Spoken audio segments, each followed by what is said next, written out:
wa inna laka la ajran ghairu mamnun wa innaka la ala khuluqin azim fasatubsiru wa yubsirun bi ayyikumul maftun inna rabbaka huwa a'lamu biman dhalla an sabilihi wa huwa a'lamu bil muhtadin. Shadaqallahul azim.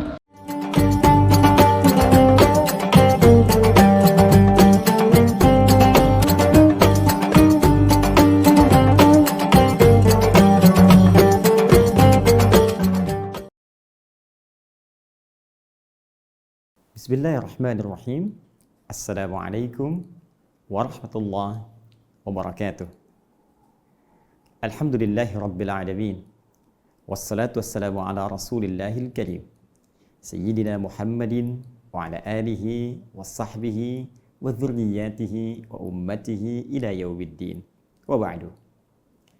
Saudara-saudariku dimanapun Anda berada, kembali kami menyapa, mendoakan kita semua dalam program yang insya Allah kita sukai bersama, yaitu Aku Suka, di edisi ke-19 di tanggal 19 di bulan Ramadan tahun 1441 Hijrah.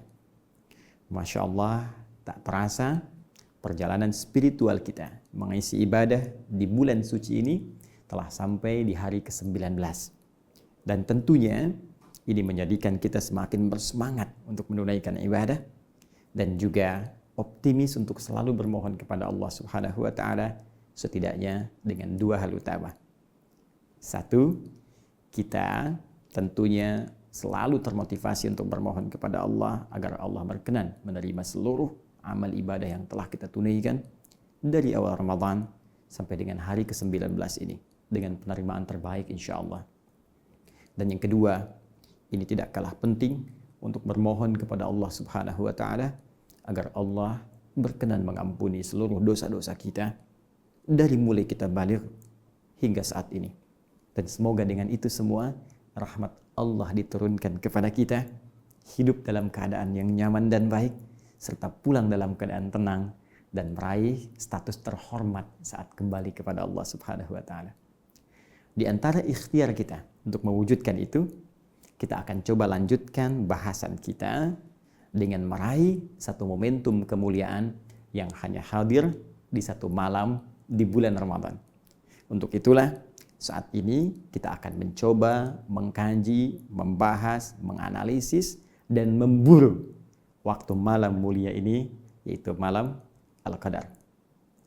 Baik teman-teman sekalian, sebelumnya saya ingin mencoba mengingatkan di pertemuan yang lalu dengan merangkum secara singkat dan padat bahwa nuzul Al-Quran, turunnya Al-Quran menjadi penting untuk kita ulas karena terkait dengan dua sisi utama. Satu, terkait dengan keistimewaan Al-Quran yang langsung diisyaratkan, bahkan disebutkan spesifik oleh Allah Subhanahu wa taala dalam firman-Nya di Quran surah kedua Al-Baqarah ayat 185 itu dengan kalimat hudan syahrul ramadhan alladzi unzila fihil Quran. Dan telah tuntas saya uraikan bahkan dalam dua pertemuan yang lalu, hudan tiada lain berfungsi sebagai pedoman hidup yang tidak hanya cukup untuk dibaca sekalipun itu berpahala, tapi lebih akan bernilai jika isinya dikeluarkan oleh kita menjadi titian dan pedoman kehidupan sesuai aktivitas yang telah kita rencanakan. Sekali lagi, dari Al-Fatihah sampai dengan An-Nas, turunkan dari semua ayat-ayat yang terletak di surah-surah mulia itu sesuai dengan aktivitas yang akan kita titi, turunkan petunjuknya, ikuti arahannya, dan kita akan rasakan perbedaan dan raihan kesuksesannya. Pun demikian, keistimewaan Al-Quran memiliki korelasi yang sangat erat dengan malam Al-Qadar yang penuh dengan rahasia. Ada banyak rahasia yang terkait dengan malam Al-Qadar yang diantara rahasia terbesarnya adalah terkait dengan alur kehidupan kita, masiratul hayat, yang telah ditetapkan oleh Allah Subhanahu wa taala dengan pengetahuan Allah yang sangat sempurna. Baik sebelum itu dialami, sedang dilalui, ataupun akan kemudian kita dapati. Allah mengetahui dan telah tuntas saya uraikan di pertemuan yang ke-18 edisi kemarin. Baik, dan kita pula telah temukan korelasi antara keistimewaan Al-Quran dengan rahasia Al-Qadar ini, bahwa dalam rangka meniti alur kehidupan kita, mustahil kita berjalan melalui hidup tanpa petunjuk. Bahkan dalam hal yang simpel saja, untuk sekedar kita pergi ke tempat tujuan. Saya dari Bekasi ingin ke Semarang, tidak punya petunjuk arahnya, akan sulit sampai ke tujuan, bahkan mungkin boleh jadi diduga akan tersesat di perjalanan. Entah itu bisa mampir ke satu tempat atau tergoda oleh suara-suara yang datang, ada suara tukang es krim, ada suara tukang somai, ada suara tukang nasi goreng. Ya, mungkin saja membuat perjalanan kita terlambat dan sulit sampai ke tujuan. Baik teman-teman sekalian, untuk itu kehidupan yang lebih kompleks, baik sebagai pribadi, sebagai suami, sebagai istri, ayah, ibu, ya, keluarga besar, karyawan dan seterusnya, kita memiliki tuntutan untuk menjalani kehidupan itu dengan penuh kemudahan. Karena itulah kita butuh pedoman, dan disinilah korelasinya lahir antara Al-Qadar dengan Al-Quran. Qadar kita telah diatur, dan hudan petunjuk Al-Quran menjadi cara terbaik untuk menjadi acuan dalam menjalani alur kehidupan ini. Rumus ini bila kita ingin turunkan dalam konteks pemberian, hudan ini sifatnya, pedomannya, pemberiannya, kata kerjanya disebut dengan hada. Ya, hada. Sering kita katakan hadanallahu wa iyyakum. Semoga Allah memberikan hudan kepada kita dan Anda semua. Hada. Sedangkan qadar, kalau kita ingin jadikan dalam bentuk kata kerja bersifat pemberian, memberikan alur kehidupan untuk kita lalui dan memberikan peran kepada kita untuk berikhtiar dari sebagian alur hidup yang kita akan lalui, maka bahasa Arabnya kita katakan qaddara, yuqaddiru, qaddar. Antara qaddara dan hada, relasi ini dipertemukan langsung oleh Al-Quran dalam firman Allah di Quran surah Al-A'la, surah ke-87 itu. Ya. Di ayat yang ketiga, ketika Allah berfirman, "Walladzi qaddara fahada."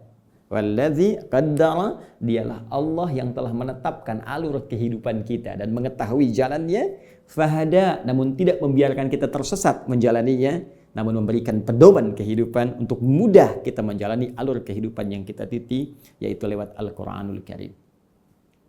Nah, ada yang lebih menarik dari sini untuk kita kaji dalam pertemuan edisi ke-19 ini, yaitu turunan dari keistimewaan Al-Qadar yang tidak hanya mengandung rahasia yang telah kita uraikan korelasinya dengan Al-Quran di pertemuan yang lalu.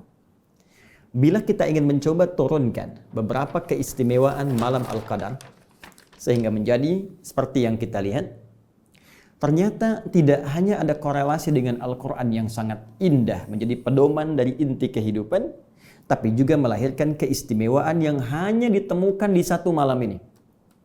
Jadi kalau Anda cari di malam-malam lain selain Ramadan, teman-teman sekalian, maka kita tidak akan pernah mendapatinya dan mustahil akan menemukannya. Nah, karena itu, mari kita lihat di antara keistimewaannya, Allah menjanjikan pahala yang sangat melimpah. Bahkan dalam konteks ini, langsung diturunkan satu surah, di surah 97 itu, yang kemarin kita tuntaskan. Di ayat, teman-teman sekalian, yang keduanya, ketika Allah katakan, ayat pertama, Inna anzalnahu fi lailatul qadar. Wa ma adraka ma lailatul qadar. Di ayat keduanya Allah mengajak kita untuk mencari pengetahuan, menantang kita. Tahukah engkau apa keistimewaan malam Al-Qadar itu? Maka diteruskan ayat selanjutnya, Lailatul Qadri khairum min alfi syahr. Masya Allah, di malam Al-Qadar itu Allah berikan limpahan pahala yang luar biasa, lebih daripada 1000 bulan. Kemarin saya tuntaskan setidaknya senilai dengan kurang lebih 83 tahun. Baca Al-Quran senilai 83 tahun. Ya, sholat senilai 83 tahun. Setidaknya demikian. Demikian pula kita dapati peluang dosa diampuni. Bahkan jelas dalam lisan Nabi sallallahu alaihi wasallam ketika Nabi mengajarkan kepada kita dalam hadis sahih riwayat Al-Bukhari dan Al-Imam Muslim, man yaqum, riwayat lain man qama lailatul qadri imanan wa ihtisaban ghufira lahu ma taqaddama min dhanbi.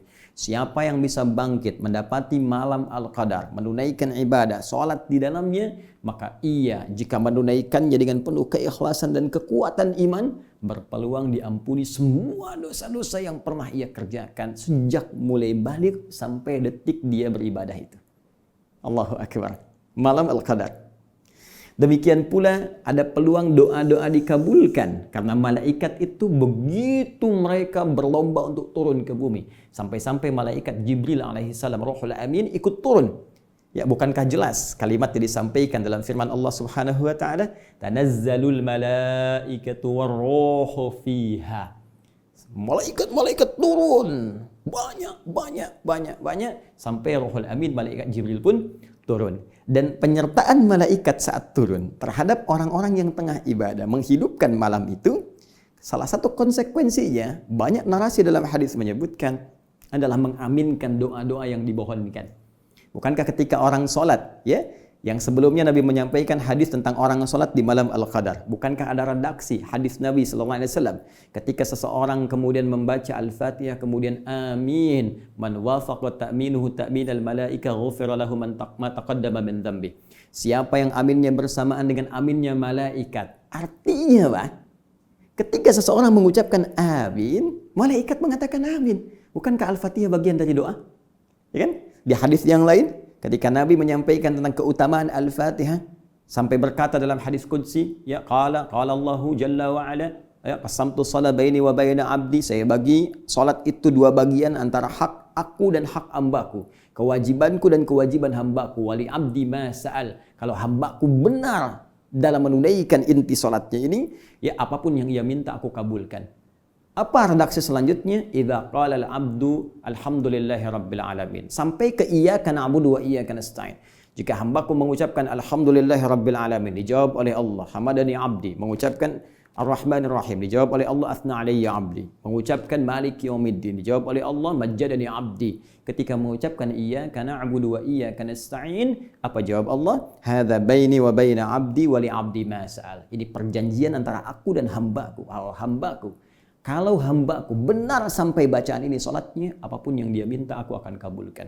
Saat dia mengucapkan amin, malaikat amin, bonus dapat. Ya, Anda berdoa, samping malaikat, Anda berdoa kata malaikat amin, amin, amin, amin. Peluang banyak bisa diraih dan kesempatan ini tidak akan terulang. Hadir ketentraman, jelas, nasnya langsung dari Al-Quran, di penutup surah Al-Qadar. Salam. Ya, salamun hiya matla'il fajr. Salam. Malam itu penuh dengan ketentraman, penuh dengan kedamaian. Karena itu otomatis ketika seseorang mendapatkan ketentraman itu, mendapatkan ketenangan itu, maka orang yang meraih malam Al-Qadar akan berdampak pada keadaan hatinya yang lapang dan perilakunya yang lebih tentram. Akan terlihat nanti, esoknya tenang, nyaman, lebih tentram, ya, lebih nyaman, tindakan-tindakannya ada perubahan, Masya Allah. Dan di antara yang terakhir, lahir kemuliaan yang diberikan oleh Allah Subhanahu wa taala seperti diisyaratkan di Quran surah ke-44 itu, ya, Quran surah ke-44 Ad-Dukhan, ya, di ayat yang ketiga, mushaf standar di halaman 496, baris yang pertama. Inna anzalnahu fi lailatin mubarakah.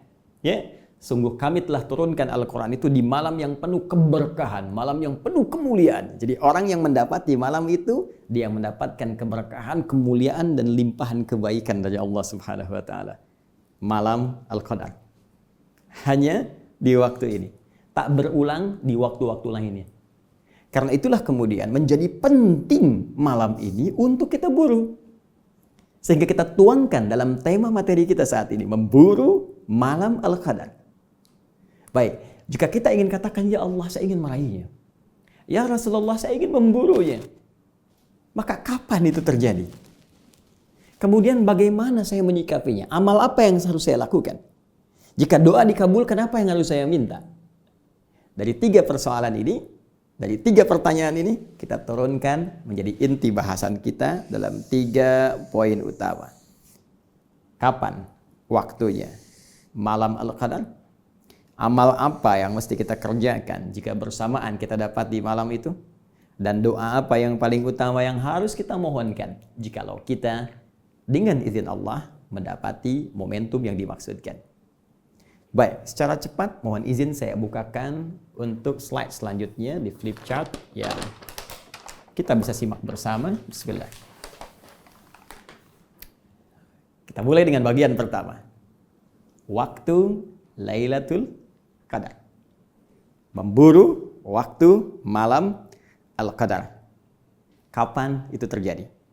Karena malam ini, momentum mulia ini, diisyaratkan oleh Al-Quran hanya bersumber dari keterangan Allah Subhanahu wa Ta'ala lewat firman-Nya, Inna anzalnahu fi Lailatul Qadar. Sungguh kami telah turunkan Al-Quran itu dengan segala keagungan kami dan segala kemuliaan Al-Quran di malam Al-Qadar.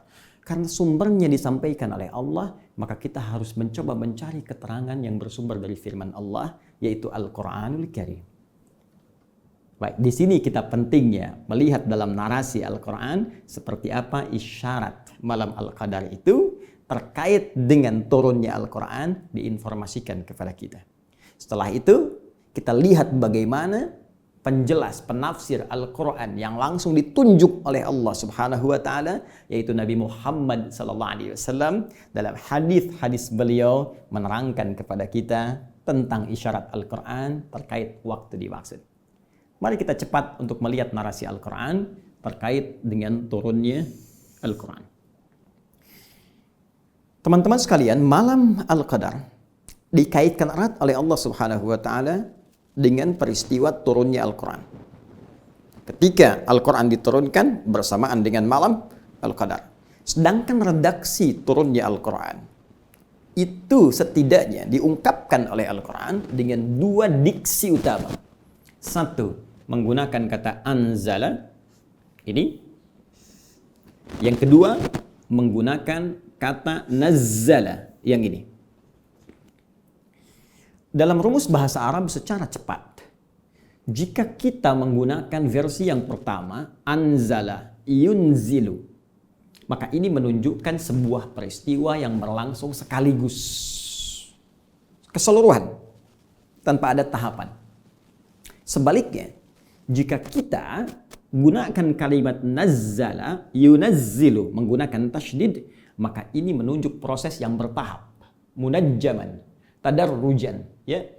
Baik, sebuah proses jika dikaitkan dengan turunnya Al-Quran, bila kita gunakan redaksi yang pertama, ini menunjuk Quran isyaratnya diturunkan secara sekaligus, secara langsung.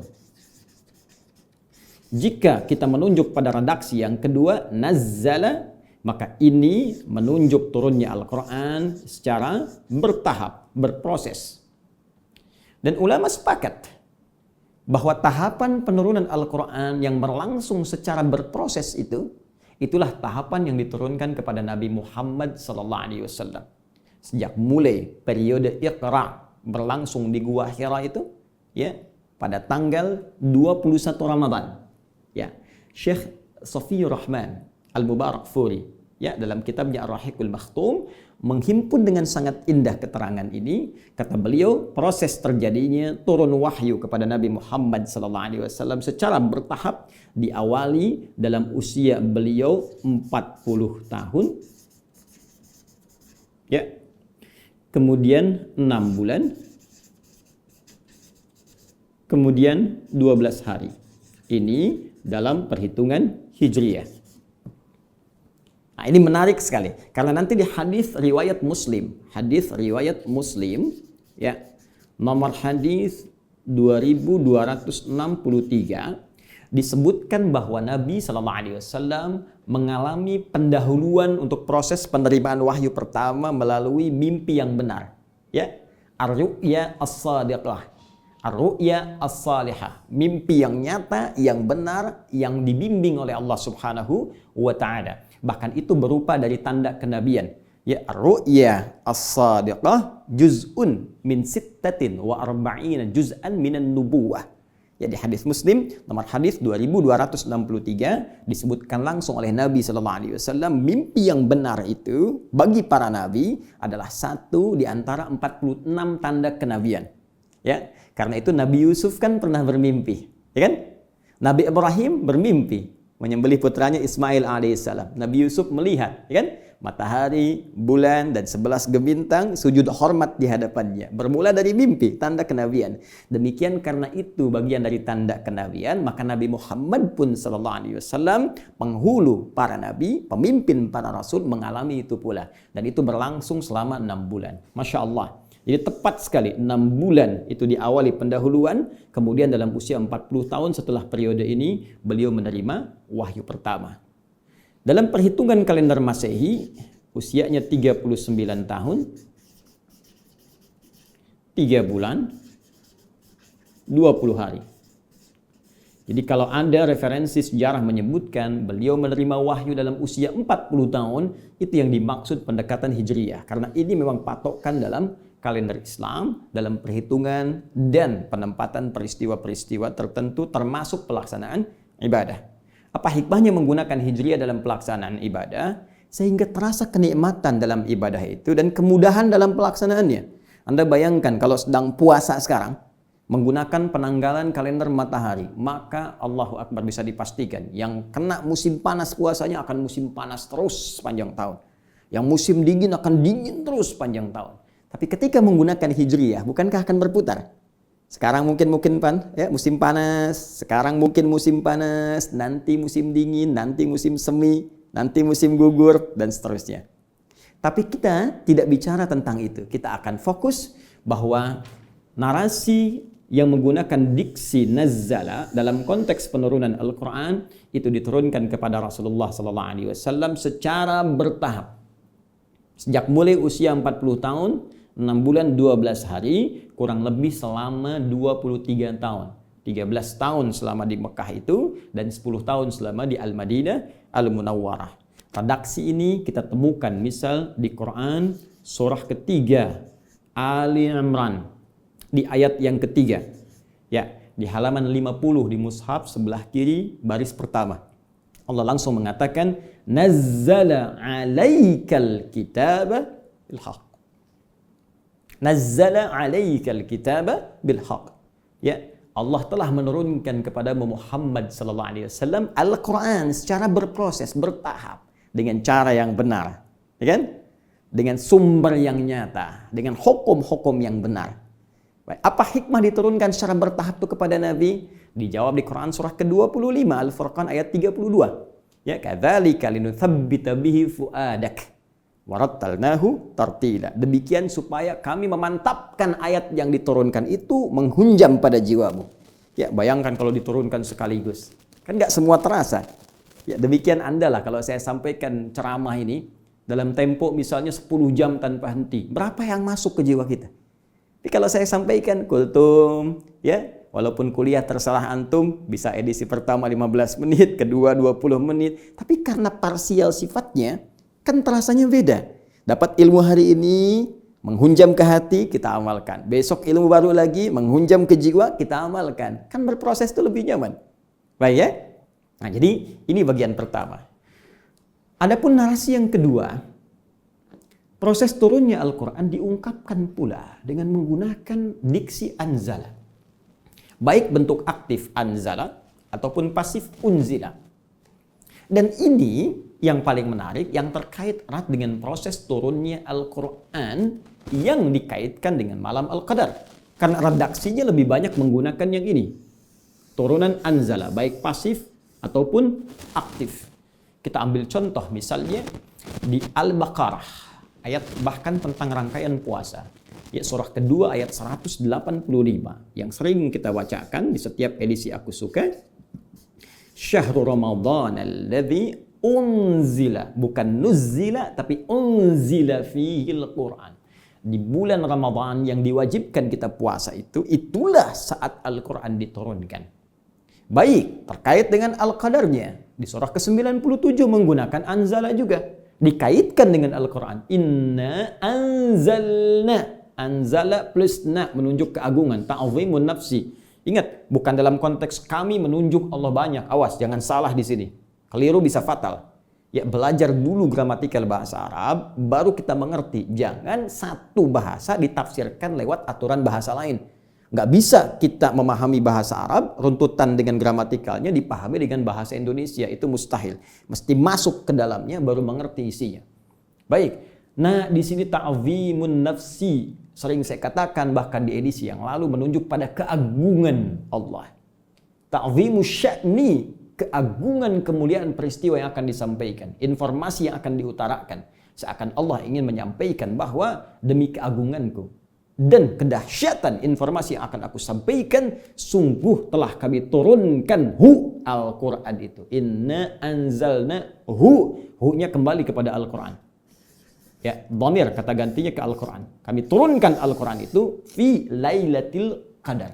Nah, ini redaksi ini yang banyak digunakan terkait erat dengan turunnya Al-Quran dan korelasinya dengan malam Al-Qadar. Kita temukan juga di surah Ad-Dukhan tadi, ya, surah ke-44 di ayat ketiga juga. Ya Allah katakan inna anzalnahu fi lailatin mubarakah inna kunna munzirin.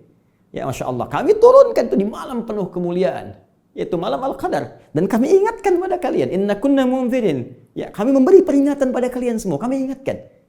Ya, ada sesuatu yang penting sampai Allah ingatkan kita semua tentang peran Al-Quran dalam kehidupan, tentang keistimewaan malam Al-Qadar. Baik, karena redaksi anzala menunjuk proses Quran turun sekaligus, maka apa yang dimaksud di sini? Disinilah pentingnya kita merujuk pendapat para ulama yang disebut oleh Nabi sebagai pewaris para nabi. Di hadis riwayat Ibnu Majah nomor hadis 223, rawinya cari sahabat Abu Darda radhiyallahu taala anhu. Hadisnya cukup panjang, dimulai dengan man salaka tariqan yaltamisu fihi ilma sahala lahu tariqan ilal jannah sampai ke kalimat wa innal ulama'a warathatul anbiya.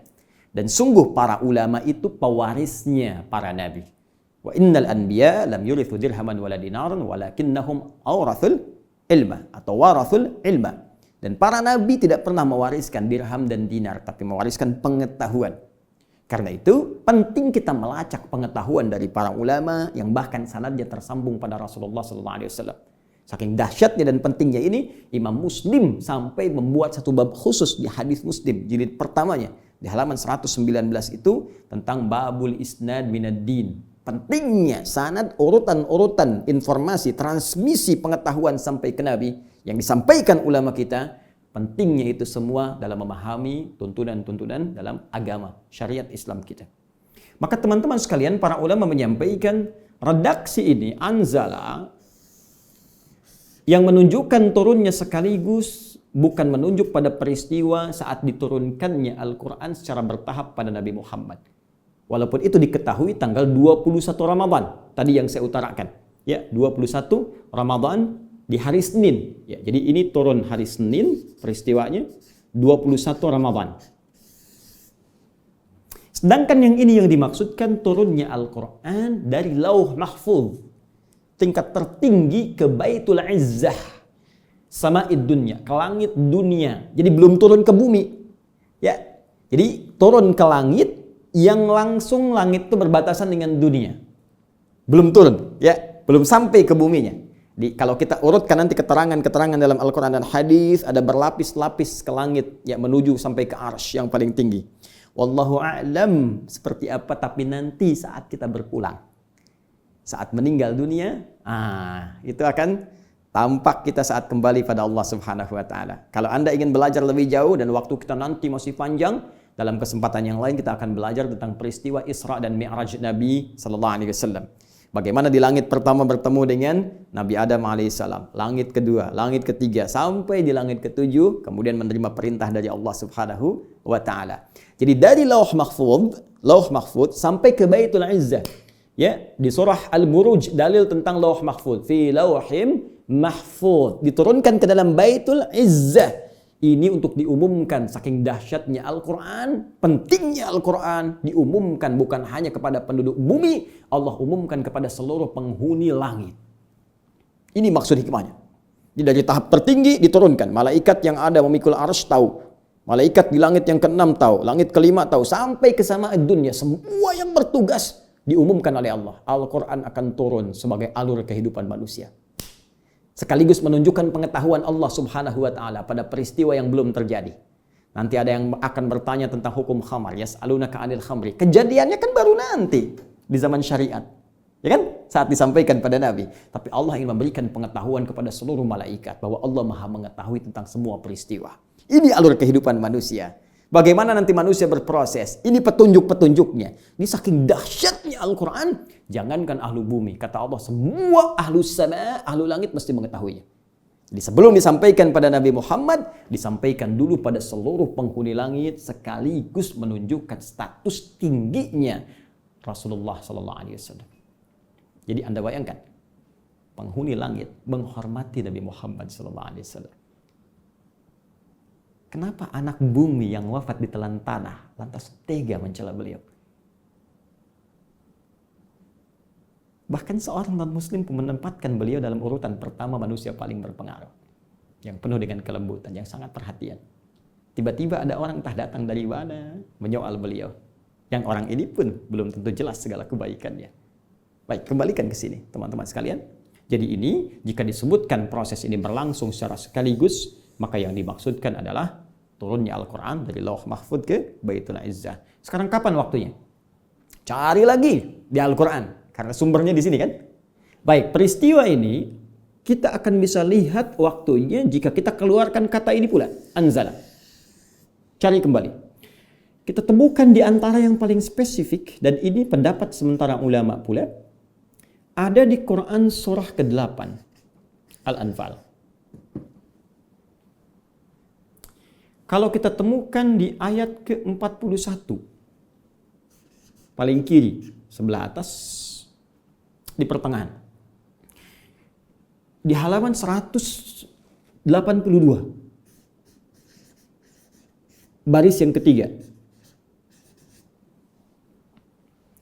Allah berfirman, "Wa ma anzalna ala abdina yaumal furqani yaumal taqal jam'an." Allahu akbar. Wa ma anzalna, dan terhadap apa yang telah kami turunkan, anzala secara sekaligus. Yaumal furqani, pada hari pembeda. Yaumal taqal jam'ani, apa yang berbeda itu ketika bertemu dua pasukan yang beda. Satu pasukan iman dikomandoi Nabi Muhammad SAW. Satu pasukan ingkar dikomandoi Abu Jahal. Kapan bertemu Nabi Muhammad dan Abu Jahal dalam peperangan yang dahsyat itu? Perang Badar. Kapan terjadinya? Hari Jumat 17 Ramadan. Allahu Akbar. 17 Ramadan. La haula wala quwwata illa billahil aliyil azim. Jumat. Jadi kalau kita ingin batasi peristiwa diturunkannya Al-Quran secara sekaligus dari Lauh Mahfuz ke langit dunia, Baitul Izzah, terjadinya di hari yang paling mulia, yaitu Jumat. Karena Al-Qurannya mulia, harinya mesti mulia. Di bulan yang mulia, yaitu Ramadan. Baik. Di waktu yang mulia, sehingga ditampakkan kemuliaannya. Tandanya apa? Bertemu dua pasukan. 17 Ramadan. Allahu Akbar. Ya, di tanggal 17, di bulan Ramadan, di hari Jumat.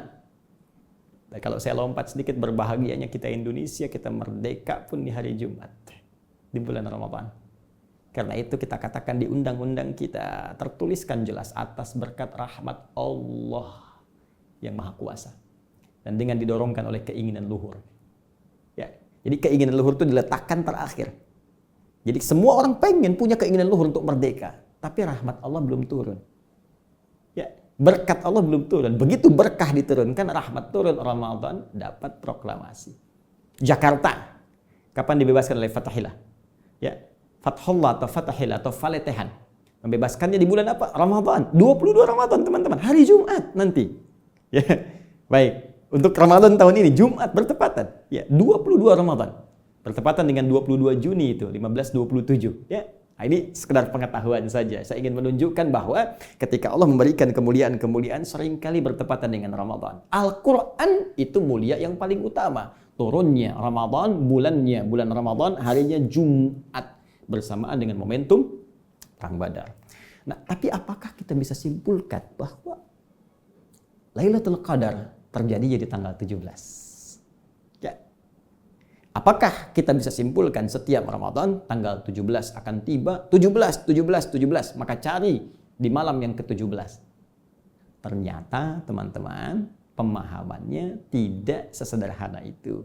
Karena setiap kita akan pahami Al-Quran, kita harus merujuk pada penafsir terbaik yang langsung ditunjuk oleh Allah. Lebih otoritatif. Kita siapa? Ini Nabi langsung ditunjuk Allah. Ini Rasulullah, manusia terbaik. Maka kita lihat bagaimana Nabi SAW memberikan penjelasannya. Lacak dalam kitab-kitab hadis. Di Al-Bukhari, nomor hadis 2020. Tersebut juga di hadis Muslim. Nomor hadis 1169. Dan ini saya sudah cek. Ya, cek langsung redaksi hadisnya. Dilihat penomorannya, juga rawinya dari Sayyidah Aisyah radhiyallahu taala anha, ibunda kita semua, Ummul Mukminin. Ya, apa redaksi nabinya? Taharru Lailatul Qadri fil ashril awakhir, bima ma'na. Berburulah kalian. Oh, makanya kita bikin judul berburu, mengambil sunnah Nabi. Berburulah kalian malam Al-Qadar itu di 10 hari terakhir Ramadan. 10 hari terakhir. Ini 17 belum masuk nih. Ya. Nabi minta 10 terakhir. Ya, kalau malam kan berarti malam 21, 22, 23 sampai malam 30. Kalau jatuhnya 29 berarti malam 20 sampai malam 29. Nah, ini 17. Nah, ya gimana Ustaz? Ini kata Quran di syarat 17. Yang ini kata Nabi di 10 hari terakhir. Bahkan yang menarik, lihat lagi di sini teman-teman sekalian. Di hadis Al-Bukhari, nomor hadis 2017. Kemudian juga riwayat dari Sayyidah Aisyah, cari di malam-malam ganjil. Ya, watri bahasa hadisnya. Cari di yang ganjil-ganjilnya. 21, 23, 25, 27, 29. Baik, ada lagi hadis dari riwayat Ibnu Umar, Abdullah Ibnu Umar radhiyallahu taala anhuma. Di hadis Muslim ditemukannya, nomor hadis 1165. Spesifik cari di 7 terakhir yang ganjil. Ya, 7 terakhir yang ganjil berarti ya, kalau kita mulai dari 23, ya 25, 27, 29. Ya, kan 7 terakhir kan dari hitungan 3 kan 23, 24, 25, 26, 27, 28, 29. Kalau kita lihatnya nanti 30 berarti dari 24 ya. Kalau ambil yang ganjilnya berarti malam 23, 25, 27, 29. Spesifik. Nah, di sini ternyata kalau kita kompromikan, kalau di fikih itu ada namanya al-jam'u wa taufiq. Ya, dikompromikan, disatukan untuk melihat kemana arah pemahaman ini. Nah, ini biasa standar. Kadang ada satu peristiwa, hadisnya banyak, ingin menunjukkan tentang satu hal yang sangat lengkap. Kalau diambil sebagian nggak ketemu. Kayak Bismillahirrahmanirrahim, hadisnya banyak. Ada yang menghitung sampai 70. Ternyata ketika dikumpulkan, ada yang sir, ada yang jahar, ada yang nggak dibaca sama sekali. Ada rakaat pertama dibaca jahar, selanjutnya tidak. Jadi tahu kita cara baca bismillah ada 4 cara. Pun demikian terkait dengan ini teman-teman, disimpulkan bahwa fase pertama kali saat turunnya dari Lauh Mahfuz ke Baitul Izzah pernah terjadi 17 Ramadan. Namun setelah itu dengan kehendak Allah Subhanahu wa taala bisa kemudian di tahun-tahun berikutnya setelah peristiwa pertama ini bisa Allah gantikan. Bisa dipertukarkan, bisa di malam ke-21, bisa di malam ke-23, bisa di malam ke-25. Bahkan dalam riwayat Nabi sallallahu alaihi wasallam pernah aku ditunjukkan waktunya, diberi tandanya, cuma kemudian setelah terbangun dibuat lupa tanggalnya, hanya diberikan tanda-tandanya. Jadi kesimpulannya, ketika Nabi sallallahu alaihi wasallam memberikan gambaran seperti ini, cepat berburu. Bahkan di riwayat lain kencangkan ikat pinggangmu. Lebih semangat lagi. Ini menunjukkan memang mahal malam Al-Qadar itu. Kalau murah langsung ditunjukkan. Tapi karena mahal, semua kita diminta berusaha. Coba lihat kompetisi. Kalau hadiahnya mahal kan kompetisinya berat. Kalau cuma power bank mungkin dia Ya kompetisinya ringan gitu. Tapi karena ini hadiahnya ampunan dosa, hadiahnya rahmat, pahala berlipat, dibikin mahal. Nggak ditampakkan oleh Allah, dibuat kita berlomba sekencang mungkin. Dan bukankah perlombaan semakin kuat di lap-lap terakhir? Orang kalau maraton, balap sepeda, balap mobil, balap motor, pasti lap terakhir makin kencang. Karena itulah untuk mensupport kita, ini kadang karena Ramadan jadi aneh. Kenapa jadi aneh? Awal-awal tuh orang makin kencang, penuh tempat ibadah, semangat. Kekinian, pertengahan, akhir. Jadi seperti ilmu. Al-ilmu nurun. Ilmunya berkurang, nurun. Sekarang terjemahan cahaya dulu jadi nurun, berkurang. Ya. Ini semangat nurun untuk dimotivasi itu, kata Nabi. Coba cari di 10 terakhir. Membuat kita semangat lagi. Dan Nabi kalau sudah menyampaikan petunjuk Allah, wa may yantiqu 'anil hawa in huwa illa wahyun yuha. Kalau Nabi sudah memberikan isyarat, berarti langsung dari Allah infonya. Ditempatkan di akhir supaya kita lebih semangat lagi. Intinya kalau mau dapat, gampang. Ikuti isyarat Nabi secara lebih kuat di 10 hari terakhir nanti. Mulai besok atau mungkin lusa bagi sebagian tempat, kita masuk ini paling gampangnya gini. Paling gampang, setiap malamnya bangun. Kalau nggak mau ketinggalan. Itu aja. Itu paling cepat. Berburu paling cepat malam Al-Qadar, menyontoh Nabi. Apa yang dikerjakan Nabi? Setiap malamnya dihidupkan. Malamnya dihidupkan. Itu paling gampang. Kapan waktunya? Dari mulai ba'da isya sampai menjelang fajar. Seperti yang pernah saya uraikan dalam kesempatan sebelumnya. Ya, salamun kuncinya, clue-nya lihat. Hiya, malam Al-Qadar itu hatta matla'il fajar. Terbentang dari malam sampai menjelang fajar. Maka usahakan walaupun mungkin sekejap saja. 15 menit, 30 menit. Demi Allah, demi perjuangan hidup kita. Sayang, cuma sekali. Dan belum tentu ketemu lagi. Bangun. Walaupun cuma 15 menit, pasang alarm. Silahkan. Ada yang jam 2, ada yang jam 3, ada yang mulai dari ba'da isya, setelah tarawih. Siangnya dia istirahat, malamnya dia buru itu, supaya bisa fresh bangun. Ada yang mungkin masih bekerja, ya WFH di rumah, siang masih beraktivitas, malam, sebagian malamnya bangun. Kalau nggak bisa diambil semua, jangan tinggalkan keseluruhannya. Ambil sebagian malamnya, itu nasihat saya.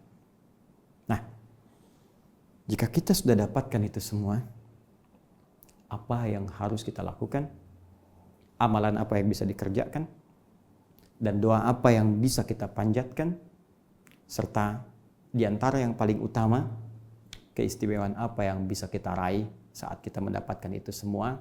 Dan ternyata itu semua langsung dibimbing oleh lisan Nabi yang mulia kepada istri tercintanya Sayyidah Aisyah radhiyallahu taala anha.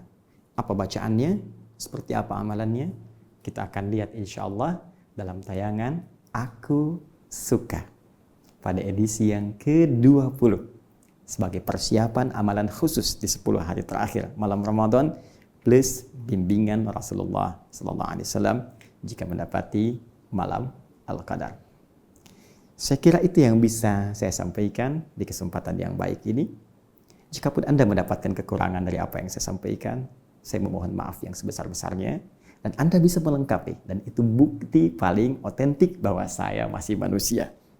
Karena tidak ada manusia yang sempurna. Tidak perlu diperdebatkan, langsung diluruskan. Jika ada dalam salah nomor, Anda tinggal benarkan nomornya. Jika ada rawi yang keliru, Anda sampaikan pada saya untuk saya meluruskan. Yang penting referensinya kita temukan. Yang lebih utama, saya mengajarkan, saya berbagi bukan untuk menjadi amunisi supaya Anda pandai berdebat, terlebih mencela orang lain. Saya mengajar supaya kita bisa menjadi hamba yang lebih baik di hadapan Allah Subhanahu wa taala dan berpengetahuan luas dalam bimbingan Al-Qur'an dan sunnah Rasulullah SAW. Semoga Allah menerima puasa kita, semoga Allah berkenan menerima seluruh ibadah kita serta mengampuni dosa-dosa kita. Subhanakallahumma wa bihamdika asyhadu an la ilaha illa anta astaghfiruka wa atubu ilaik wa akhiru da'wana alhamdulillahi rabbil alamin wal afu minkum. Assalamualaikum warahmatullahi wabarakatuh.